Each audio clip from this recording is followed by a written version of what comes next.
Саламатсыз. Бүгінгі сабағымыздың тақырыбы бензол молекуласының құрылысы. Бүгінгі сабақта біз органикалық химиядағы ең маңызды молекулалардың бірі бензолдың құрылысын қарастырамыз. Бензол ароматты көмірсутектердің негізгі өкілі және көптеген өнеркәсіптік химиялық заттардың бастапқы шикізаты.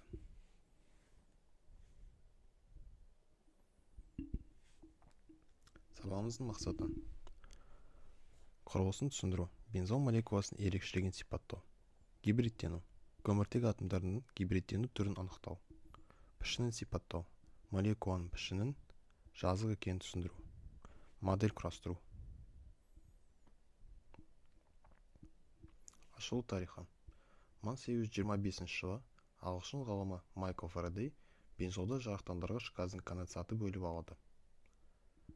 Кейінірек 1833 жылы неміс химигі Эльгард Мейчерлих бензой қышқылын айдау арқылы бензинді немесе қазіргі атаумен бензолды алады.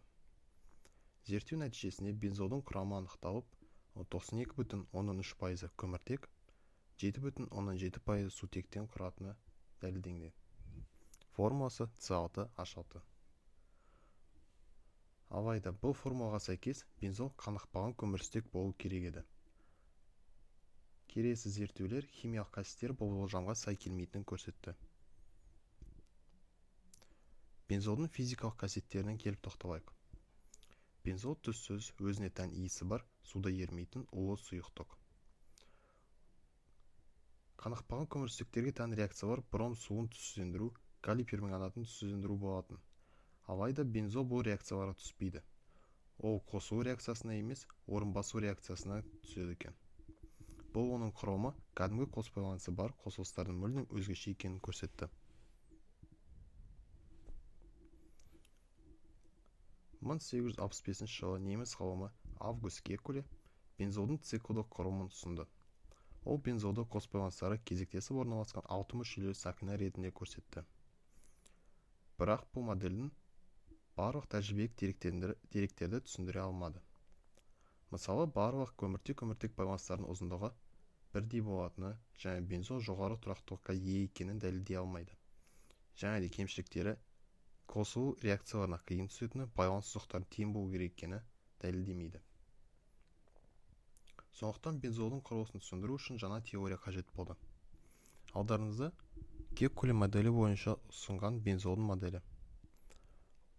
Кекулен айтуы бойынша бірінші, үшінші және бесінші көміртектерде қос байланыстары болады. Және де бұл қос байланыстар үнемі қозғалыста болады.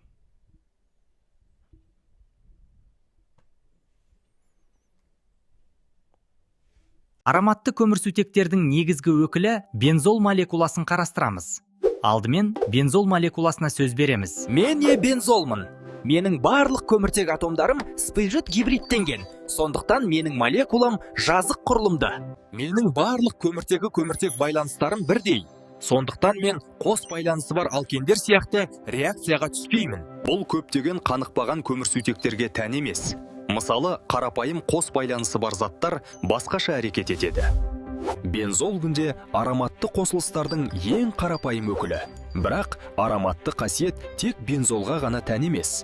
Бензол сақинасы басқа атомдар мен топтармен қосылып, көптеген ароматты қосылыстарды түзеді. Кейбір ароматты қосындыстар бірнеше сақинадан тұрады, және олардың үйем электрондары да ортақ жүйе түзеді. Барлық ароматты қосылыстарды біріктіретін ортақ белгілі белкең электрондардың делокализацияланған жүйесі.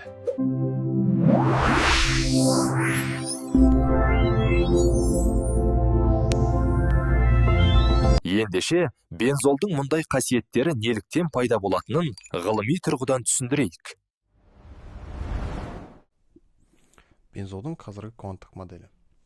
Қазіргі түсінік бойынша бензол молекуласындағы барлық көміртек атомдары sp2 гибридтенген. sp2 гибридтену дегеніміз әрбір көміртек атомында бір s орбиталі және 2 p орбитальдар араласып, 3 бірдей sp2 гибрид орбиталь түседі. Бұл орбитальдар бір жазықтықта орналасады, өзара бұрышы 120 градусқа тең сигма байланыстары түзеді.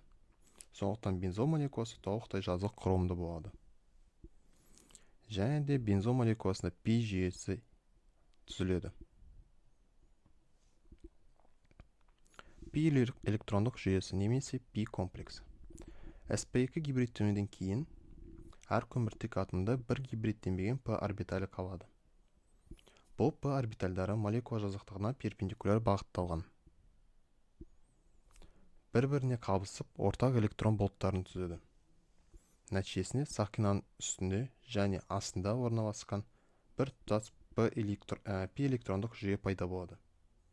Бұл электрондар жеке қос байланыстарға тиесілі емес, бүкіл сақина бойымен еркін қозғалады. Бұл құбылыс делокализация деп аталады. Осы пи жүйесі бензолдың ерекше тұрақтылығын қамтамасыз етеді. Бұл қасиет ароматтылық деп аталады. Зертханалық жұмыс, модель құрастыру. Модель құрастыру үшін біз бензолдың құрылысын еске түсірейік. Бензол бізде 120 градусқа тең валенттілік бұрышқына ие, және байланыстардың ұзындығы 0,140 нанометрға тең. Пішіні жазық. Зертханамызды MolView программасын жасап көрсетейік.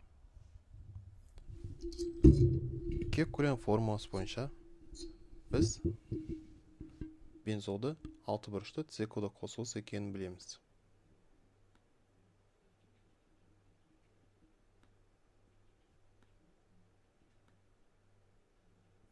Және де бірінші, үшінші және де бесінші көміртектерде қос байланыстары көрсетілген. Алдарыңызда жазық пішінді кек-көлем формуласына сай бензолдың құрылымы. Оң жақта сіздерде осы бензолдың кек-көлем формуласына сай үшді құрылымын назарларыңызға көріп отырсыздар. Көріп тұрғаныңыздай бензол жазық пішінді және бұрыштары 120 градусқа тең молекула. Енді қазіргі көзқараспен біз білеміз. Бензолда резонанстық құрылымы бар. Яғни пи электрондық жүйе пайда болады. Оны біз модельде үзік сызықтармен көрсетілген пи электрондық комплекс ретінде көреміз.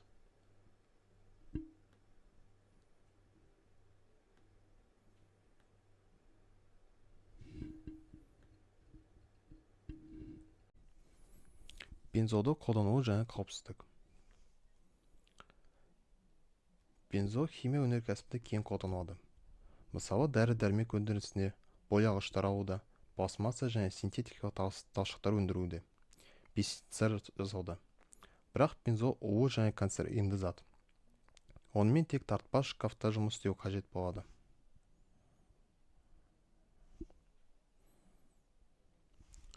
Білім бекіту. Бензолдағы гибридтену түрі. Бензол формуласын кім ұсынды? Бензолдағы көміртек байланысының ұзындығы. Бұл сұраққа жауап беру үшін жиі көмекшімізге сұрайық.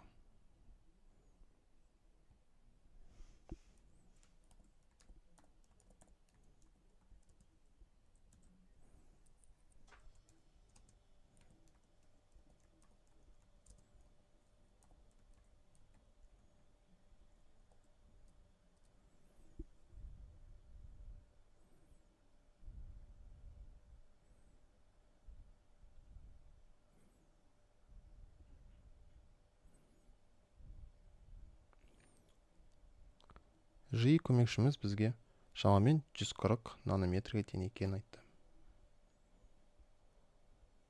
Бензолға тән реакция.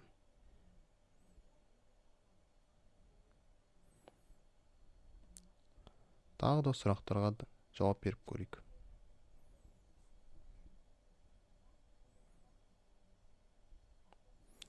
Бензолдың молекулалық формуласы қандай және оның құрымы қандай тұрақтылықпен сипатталады?